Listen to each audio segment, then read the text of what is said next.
Welcome to Not Milk Never Milk. Subscribe if you're lactose intolerant. You start by quickly inspecting the key and cylinder to find obvious problems.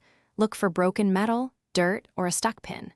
Next, remove loose debris with a thin pick or compressed air and lightly lubricate with graphite or silicone. Avoid oil.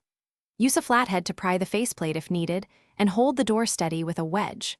Once done, test gentle rotation to see if the key binds or only slips, so you know the next targeted step. Now you disassemble. Unscrew the faceplate and carefully remove the cylinder while keeping parts in order, because orientation matters. Apply controlled turning tension with the key or wrench and use a follower to slide the plug out. This reveals the pin stacks. Inspect each pin and spring for wear, corrosion, or debris. Those cause binding. Replace damaged pins or gently file burrs to restore a clean shear line. Make sure components move freely before reassembly, so the key will rotate smoothly. Finish by reassembling the plug, inserting pins in their original slots, and sliding the assembly back into the housing while maintaining tension. This ensures pins seat correctly.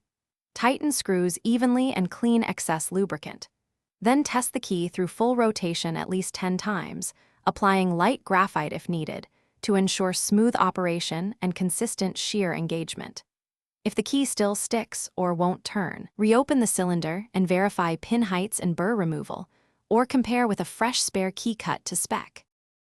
Thanks for watching. If this was helpful, leave a like and consider subscribing. See you next time.